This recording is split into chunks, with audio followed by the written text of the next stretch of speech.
Before we start, just a quick reminder to hit that subscribe button. Only 2% are subscribed. At 1,000 subscribers, I'll be posting a special video. My forehead hit the bathroom floor as the next cramp slammed me.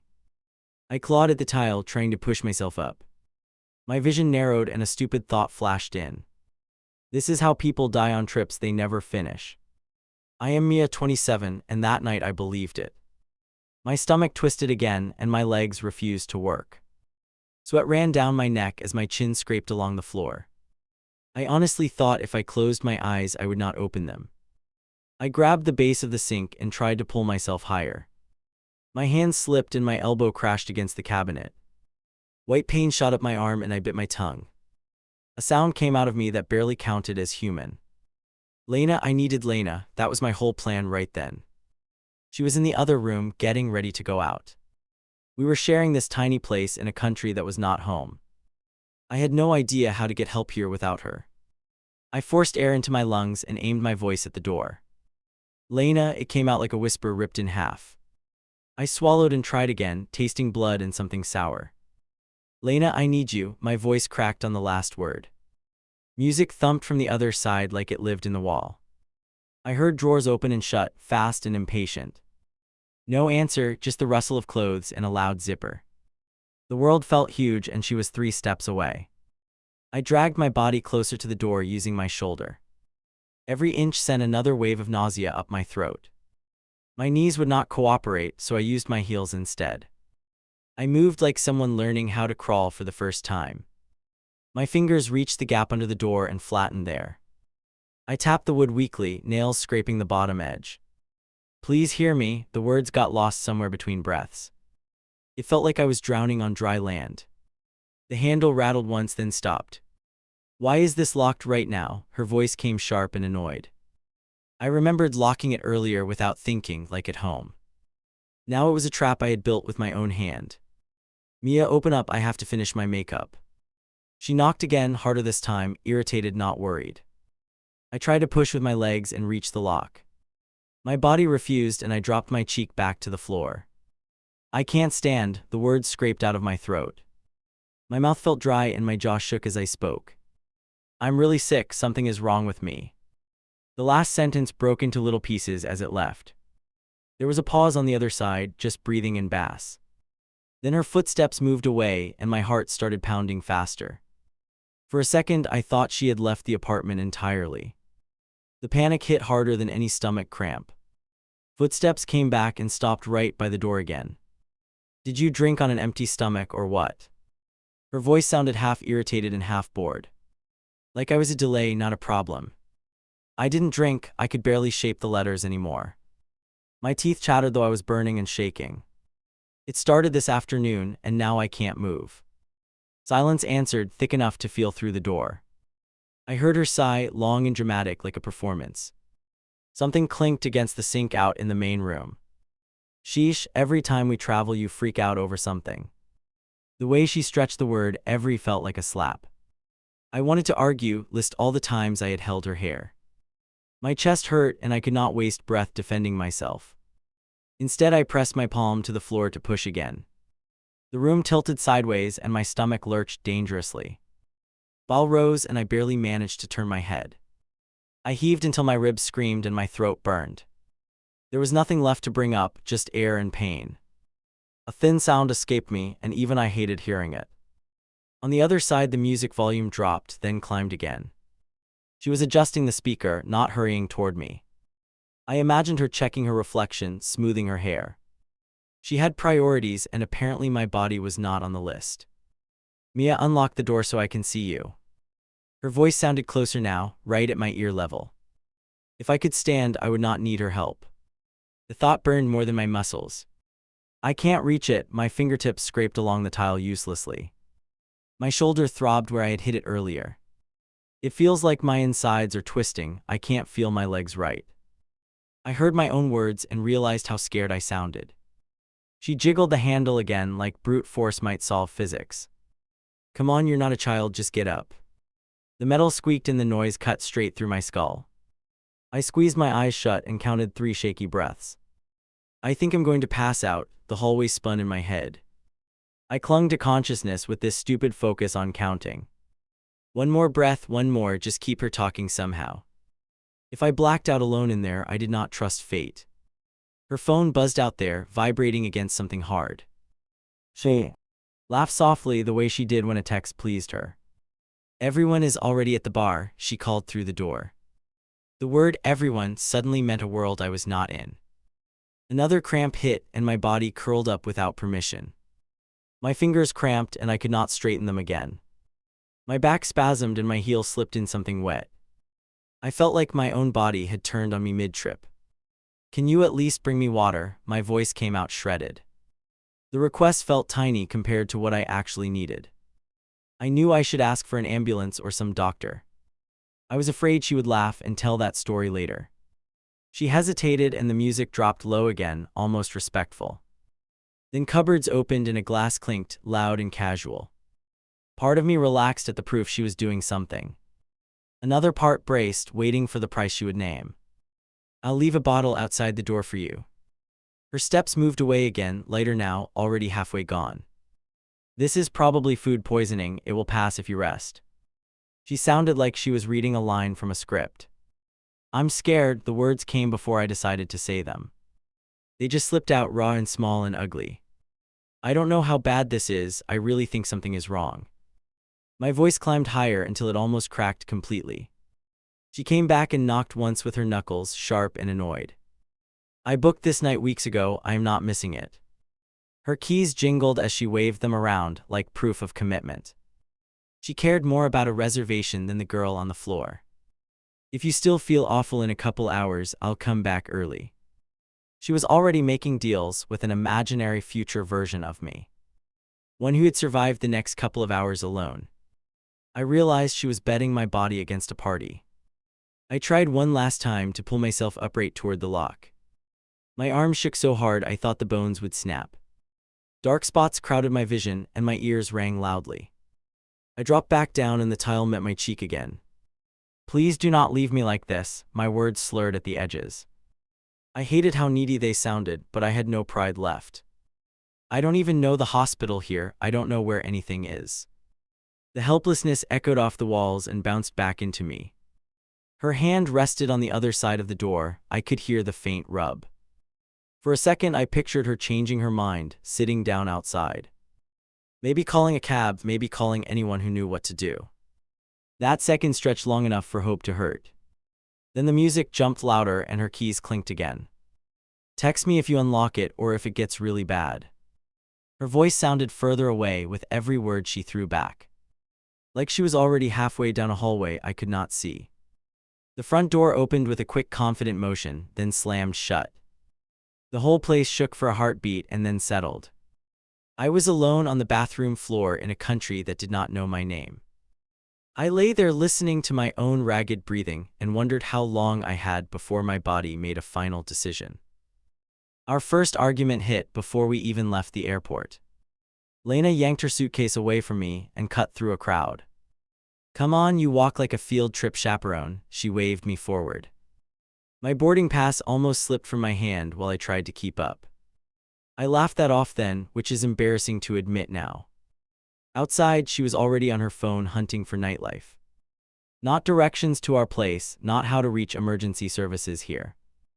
Look at this rooftop, she grinned, zooming in on cocktails and bodies. I dragged our bags toward the pickup area and tried to read the signs. That was the first time I felt like her assistant, not her friend. In the car, she leaned across me to talk to the driver about bars. Where do people really go, not the tourist traps? Her voice got brighter.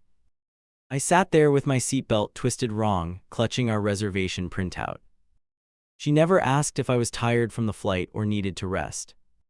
Back then I told myself she was just enthusiastic, which sounds pathetic now.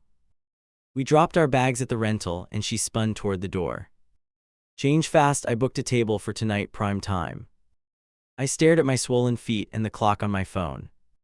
Maybe we could ease into it, start tomorrow night instead. She snorted and flicked my arm like I had made a joke. Grandma alert, we didn't fly across an ocean to nap. She already had one shoe on and was wrestling with the other. Trust me, once we get there you'll wake up, her eyes were on her reflection. I hesitated a second too long, and she caught it in the mirror. "If you bail on me day one, I swear I'll be pissed." I caved, obviously. I always thought compromise meant love or something. In the cab to the first bar, she grabbed my phone from my hand. "Let me manage the money tonight, it's easier. F1 card pays." She added her digital wallet to my rideshare app before I processed it. I told myself it was efficient, not reckless, and I hate that memory. Inside the bar, music hammered my chest and bodies pressed from every side. Lena lit up like someone had flipped a switch in her spine. She ordered shots for us and passed mine into my reluctant hand. "First night rule, you don't get to be shy," she tapped my glass. I swallowed it to keep the peace and felt my voice shrink. At some point I realized I was standing alone near a sticky railing. She had drifted off with two strangers, laughing into one guy's shoulder. Every time I craned my neck, I caught a quick flash of her hair. Then she vanished again into the moving crowd and flashing screens. I kept one hand on my bag and pretended I liked being invisible. I texted her once, twice, the bubbles stayed empty. When she finally reappeared, she was breathless and glowing and careless. "We're going to another place with them, they know all the spots."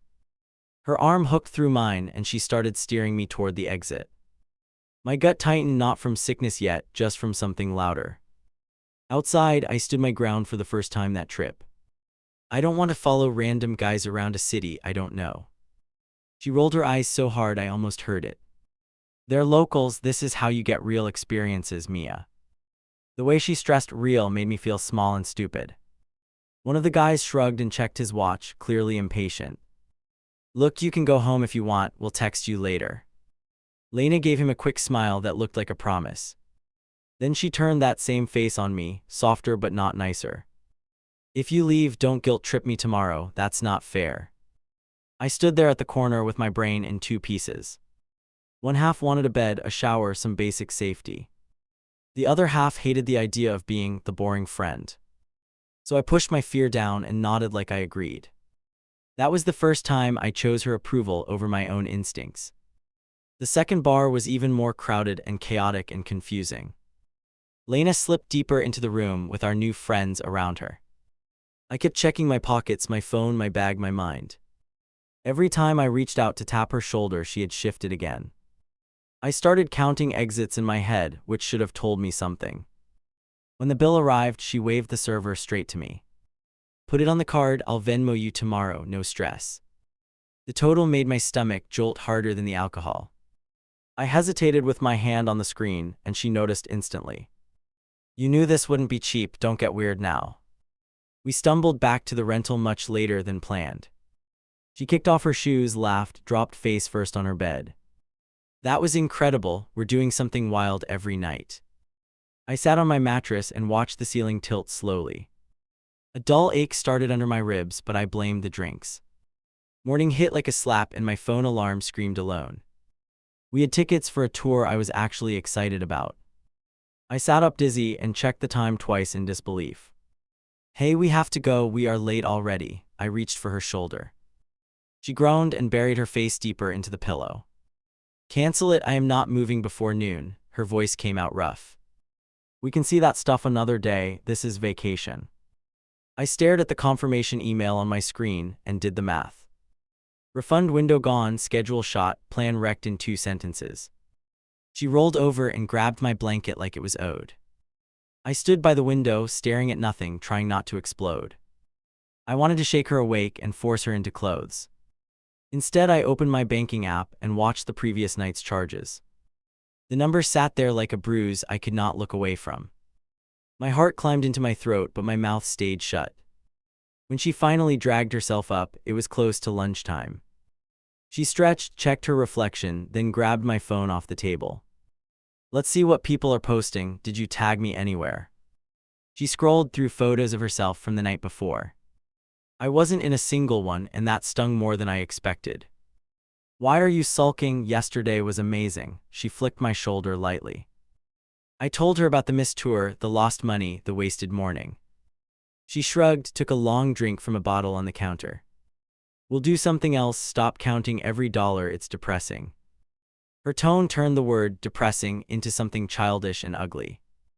I suggested a quiet walk, maybe a museum, something simple and safe. She stared at me like I had asked her to file taxes. You really came all this way to play tourist and act scared. The word scared burned worse than the hangover behind my eyes. Guilt crawled up my neck and I heard myself back down. That afternoon we ended up at another bar in Ste. Out of any landmark. She made friends with the bartender within 10 minutes flat. Drinks started appearing without clear ownership or order. Whenever a card was needed, she pushed mine forward with a smile. I laughed weakly along and something sharp inside me went quiet. Looking back, that day was one long test I kept failing. She pushed, I bent, the line between us moved and then vanished. Every time I tried to draw a boundary, she turned it into a joke. I let her because confronting her felt harder than dealing with discomfort. I had no idea that the next test would involve my actual health. Fist slammed into the bathroom door and snapped me awake. I jerked, tried to move, my muscles answered with dead weight. Mia, what the hell, answer me, her voice cut through the wood. I opened my mouth and nothing came out except a dry rasp. The pounding kept going until the hinges shook in their spots. Open it or I'm calling the front desk right now. I tried to drag my arm toward the lock and my hand folded. Heat rolled through my body and then dropped away fast. A key turned from the other side and metal scraped hard. The door swung in and banged the wall, air rushed over me. Lena stared down, eyeliner perfect, dress ready for her night. Her expression flickered between alarm and real irritation. What did you do to yourself? She nudged my ankle with her shoe. I tried to say I had not done anything on purpose. Only a cracked sound came out, and even I barely heard it. Her face tightened when she noticed the mess near my head. Oh my God, you're actually wrecked. She stepped back quickly. She grabbed a towel from the rack and tossed it near me. Can you walk, because I cannot carry you anywhere? The room tilted again and the ceiling slid sideways. My heart hammered so hard it hurt my ribs on each beat. I can't, I managed, the word thin and broken in the air. Something deep inside my back cramped and I gasped. That finally wiped the annoyance off her face. She pulled her phone from a tiny bag and stared at it. I am not a doctor, I don't know what this is. Her thumb hovered over the screen, nails shaking a little. I guess I should call somebody. I lay there listening to her breathe and scroll. Every second felt like it stretched twice as long. I wanted to grab the phone and punch in my own emergency call. My hands would not even close around air. I'm getting an ambulance, fine, stay conscious while I do. She moved into the doorway, phone pressed to her ear. Her voice switched gears with the operator, suddenly calm and clear. Mine stayed stuck in my chest, useless and heavy. Time after that chopped itself into sharp little chunks. A siren in the distance, footsteps in the hallway, doors slamming. Strangers burst in with a stretcher and bright vests and quick hands. Their questions flew faster than my answers. How long has she been like this? One of them crouched beside me.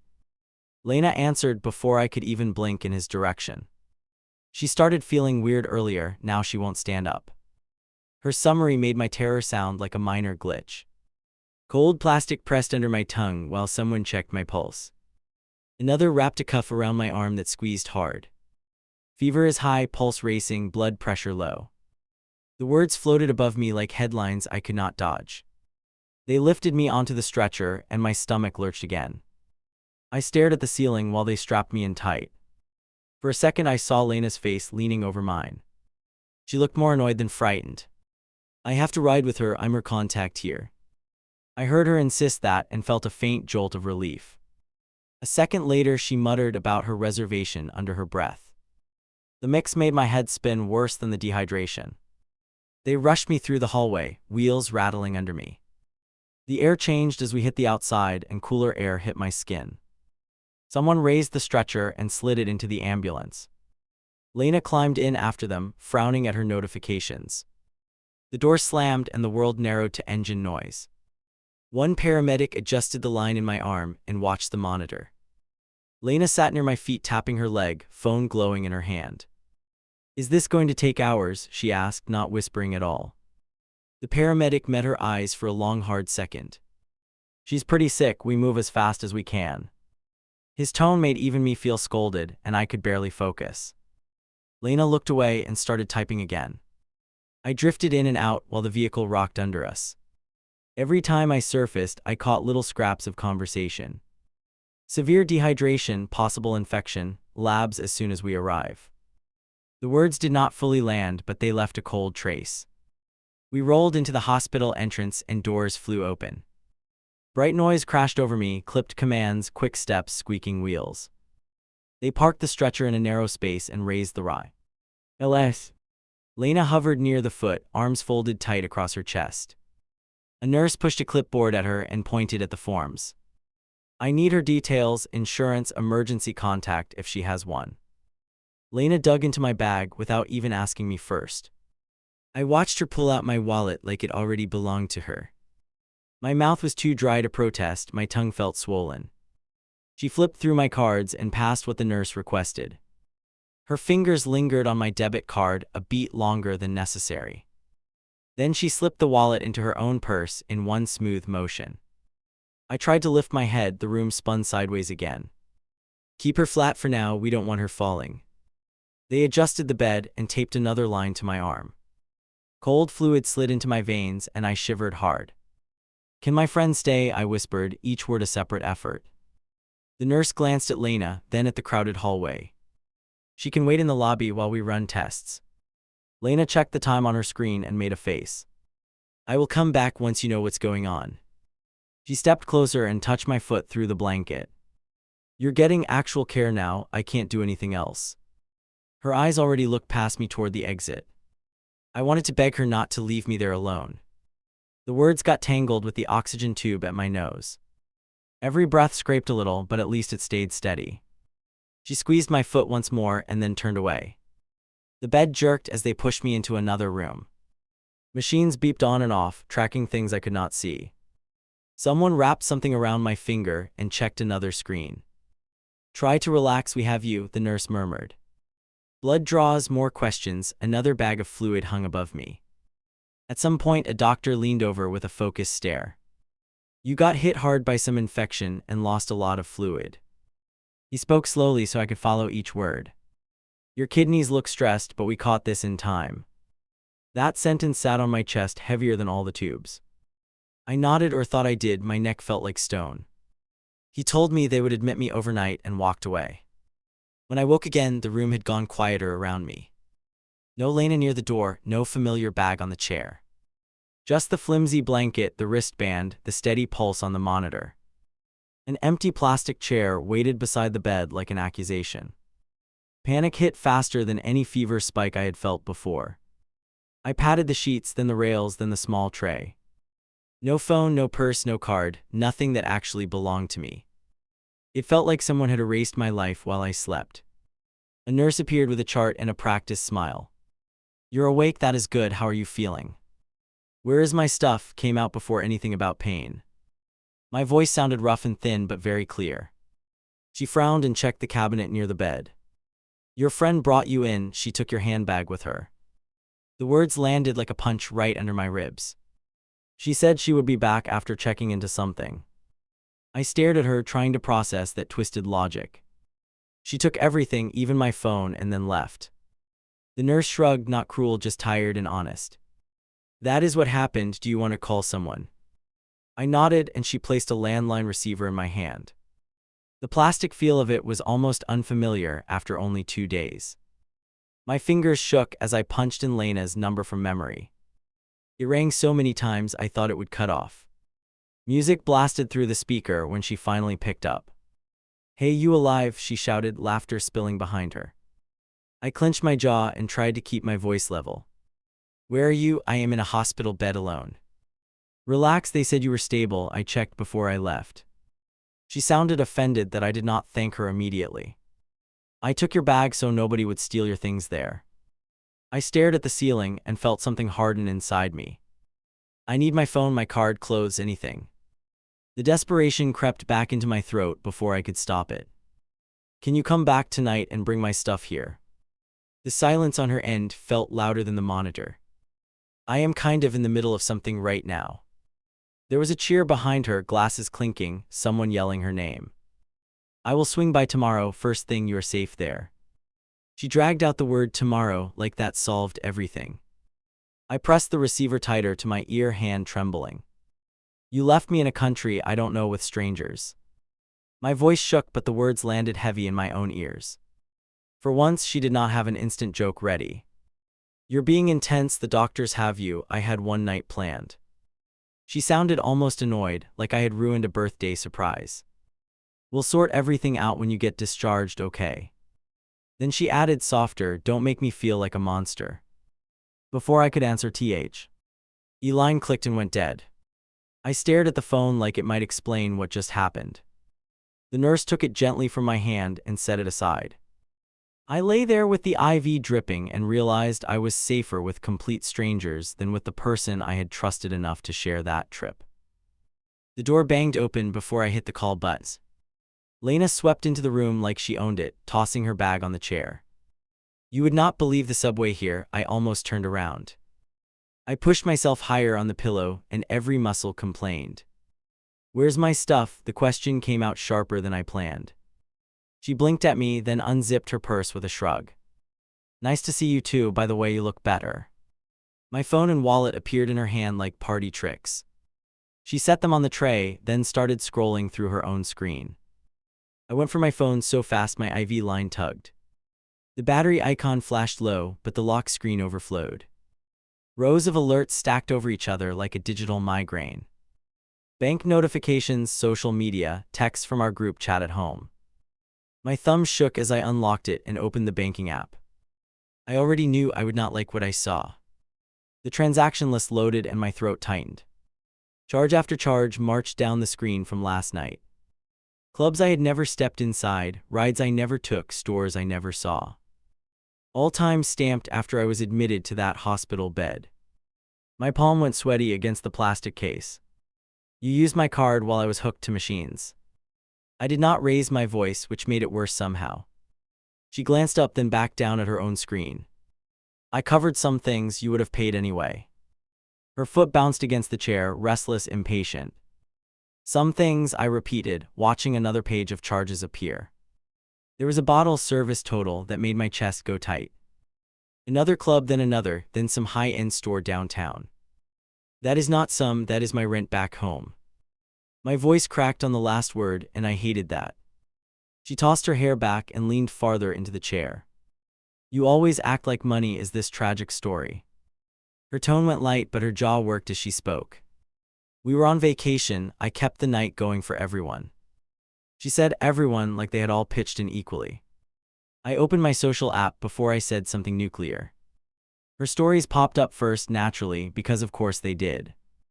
Clips of dancing, drinks, neon signs, crowded sidewalks, fake candid laughs. Captions about living our best lives and no-sleep trips. I watched my own absence in every single frame. Then I saw the text line under one video, and my blood ran hot. Poor Mia caught some bug, I dropped her at ER like a good mom. She had added a laughing emoji, like it softened the sentence. Comments underneath called her such a real friend, an actual angel. I wanted to throw the phone, but I needed proof. I flipped to our group chat where our friends kept up with us. Lena had been busy while I lay there with IV lines. Hospital drama, but she's fine, just dehydrated, I made them take her in. She followed it with a photo of her nails wrapped around a drink. Everyone cheered her on for taking care of me. No one knew I had woken up alone in a strange room. No one knew she refused to come back when I asked through that landline. The story running through my phone did not match the one in my body. According to her, I was sleeping it off while she kept morale up. It felt like watching a movie where I was the punchline. Why are you lying to everybody? My voice came out low and flat. She finally put her own device down and stared at me. I am not lying, I just kept details light, people worry too much. Her gaze flicked to the monitor beside me, then back to my face. You don't want them freaking out over a stomach thing. A stomach thing does not mess with kidneys. The words slipped out before I could soften them. Her forehead creased and she looked briefly annoyed, not scared. Did the doctor really say that, or are you dramatizing again? The way she said again dug under my skin and stayed there. Right on cue, the physician stepped in with a clipboard. He nodded at Lena, then checked the bag of fluid by my arm. Your levels are improving, but you were in rough shape last night. He turned to me with that firm professional stare. You need another full day under observation, then we reassess. He went over numbers and risk and follow-up like a script. One phrase cut through everything else and rooted itself. Without treatment, you could have gone into real organ trouble. He did not raise his voice, he did not dramatize. He just said it like a fact he had seen too often. I watched Lena's reflection in the dark screen by my bed. Her face didn't change at organ trouble, not even a flinch. What got to her was the cost estimate he mentioned.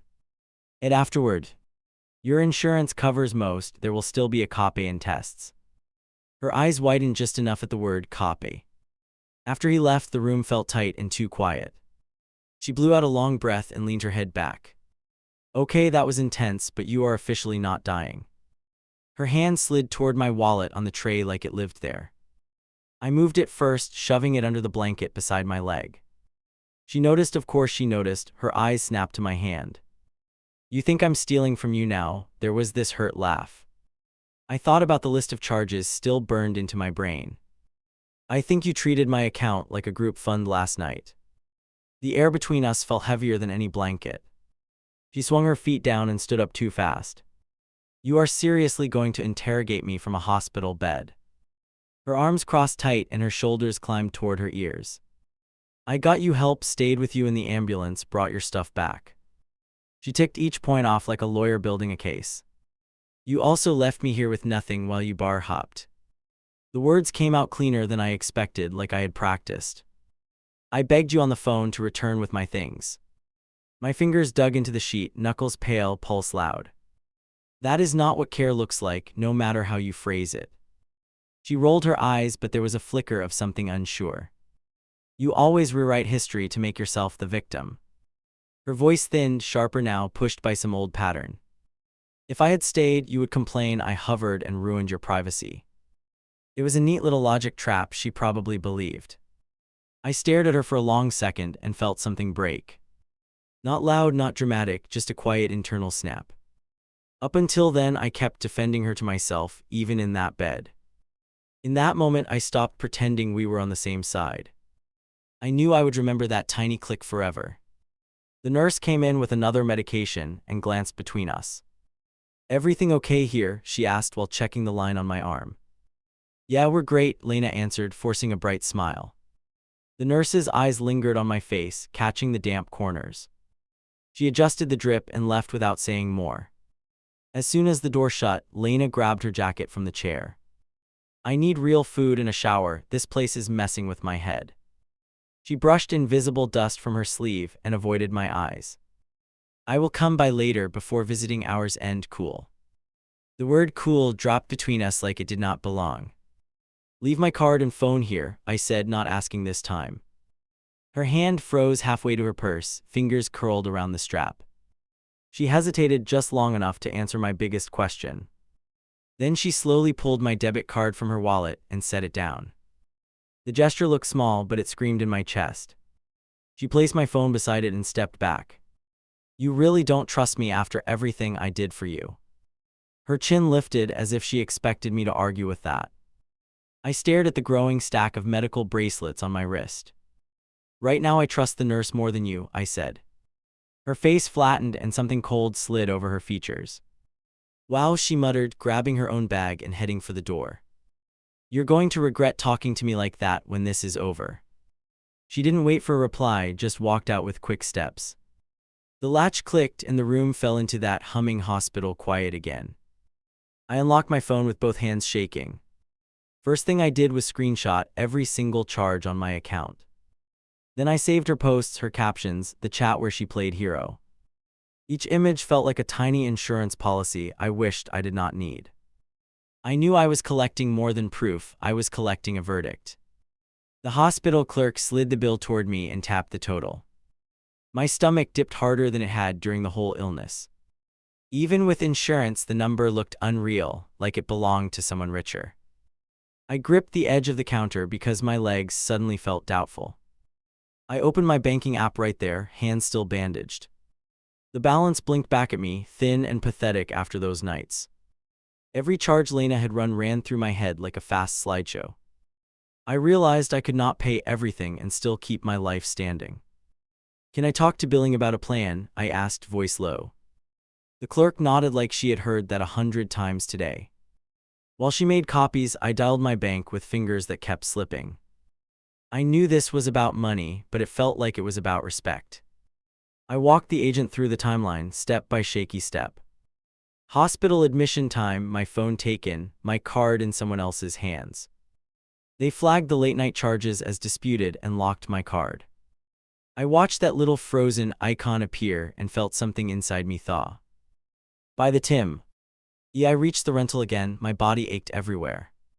I closed the door, leaned on it, and looked around our wrecked place. Her suitcase half open on the floor, shoes scattered, wrappers shoved in corners. It looked exactly like her brain had looked on that trip. I sat on my bed and typed a message with slow, deliberate thumbs. "We need to talk here tonight about the money and the hospital." I stared at the typing dots for a long, ugly minute. Her answer finally popped up like a punch. "Can we just do this when we get home? This is draining." Another message followed right after, faster than I could react. "I'm on my way anyway, I don't want drama in the hall." That word drama landed harder than the fever ever had. She walked in 20 minutes later, humming some tune from last night. I was at the table with my phone, the printed invoice, the screenshots. Her smile faded when she saw everything lined up like that. "Wow, you really built a case," she muttered, dropping her bag. I listed every charge from after they checked me in. I pushed the paper stack toward her so she could not dodge it. Clubs, bottle service, rides, all with my name paying. My voice shook, but the evidence lay there steady. She skimmed the first page, then flung it back on the table. "You are acting like I went on a spree with strangers." Her arms folded and she shifted her weight, bored and annoyed. "You told me before the trip to put everything on your card." "I said we could use one card to keep track," I answered. "Not that you could burn through it while I was hooked up." I slid my phone over, screen bright with timestamps and totals. Her own selfies and videos lined up next to my bank alerts. Her jaw tightened when she saw the overlap on the screen. "That doesn't prove anything, I always pay you back eventually." The word "eventually" made my throat itch with old memories. I realized this pattern had been there long before the plane. I already called the bank, those club nights are under review. I kept my tone calm because I knew that would bother her more. "They froze the card, you can't use it anymore, it's done." Her eyes flashed like I had snatched something straight out of her hand. "You went behind my back while I was out fixing everything." She pushed away from the table so hard the chair skidded. "To them, it just looks like you regret spending money on fun." Her voice rose on fun like the word tasted bitter now. "You weren't fixing anything," I said, and I finally stopped softening it. "You left me in a hospital bed and hit half the city on my account." My fingers dug into the edge of the table until they hurt. "If the bank doesn't cover it, I will send you the full sum." Her mouth dropped open, then snapped shut as she searched for words. "You are not serious, there is no way I am paying for all that." She pointed at the papers like they had insulted her personally. "We both enjoyed the nights before you went all week." Something inside me flared at that single word, week. "Enjoyed," I repeated, and my voice almost cracked with disbelief. "You enjoyed them, I endured them, there is a difference." Her eyes flicked away first, and that tiny wind felt sharp. "You're punishing me because your body freaked out," she snapped. "I warned you that you can't handle heavy nights and weird food." She tossed her hair back and smiled like she had scored a point. That smile finally broke something I had been holding together. I stood up too fast, my legs threatening to buckle. "Listen carefully, because I am done arguing in circles. You are either sending me the full amount by the end of the week, or I send all of this to my bank and our entire friend group." Her eyebrows jumped at the words friend group, really jumped. "You wouldn't drag everyone into this, that's so embarrassing." I almost laughed at that because embarrassing already felt generous. "Embarrassing is being treated like a walking card machine," I answered. Silence sat between us for a few seconds, heavy and electric. Then her face hardened and she grabbed her suitcase handle. "If you go nuclear like that, this friendship is done forever." She said it like a threat, not a consequence. I heard my own voice before my brain caught up. Good, because I don't want to travel with someone who leaves me on the floor. Her hand froze on the zipper, shoulders climbing to her ears. For once she did not have a comeback ready. She yanked her clothes together and threw them into her bag. No folding this time, no jokes, just fast, angry motions. Don't text me when you regret this, she tossed over her shoulder. The door slammed so hard the mirror rattled on the wall. I sat back down, shaking, and opened our message thread. I saved everything, every minimization, every time she called me dramatic. Then I scrolled to our wider circle and hovered over the group name. My thumb shook, but I started a new message. Away. I did not rant, I did not insult, I just dropped facts. Photo of the hospital bracelet with admission time, picture of the bill. Screenshots of charges from the same hours as her party clips. A short line at the end asking if they still thought she carried me. Messages blew up almost instantly, my phone buzzing on the table. Wait, you were alone there, where was Lena, you okay now? Someone asked for a call, another said they were disappointed in her. I watched her public hero story shrink in real time. She finally replied in the thread with this long defensive block. She claimed she had done her best, that the doctors said I was stable. She wrote that I was twisting things because I hate spending money. People responded slower to that one, and the silence roasted her. One friend messaged me privately with a confession I half expected. Apparently, I was not the first person she had used like this. Borrowed cash never returned, shared rentals suddenly on one card only. It hit me that my trip had just fast-forwarded an old pattern. Back home, weeks later, the last hospital statement arrived in my mailbox. The numbers were official now, no longer estimates or rough guesses. Lena never sent a cent, never apologized, just blocked me everywhere. I pinned the invoice to my fridge so I would not rewrite the story. That same night, I sat on my couch with my laptop open. I had the screenshots in a folder, the receipts, the timeline. Heart pounding, I wrote the whole thing down for strangers online. Then I hit post and asked a bunch of people I will never meet if going no contact was finally enough.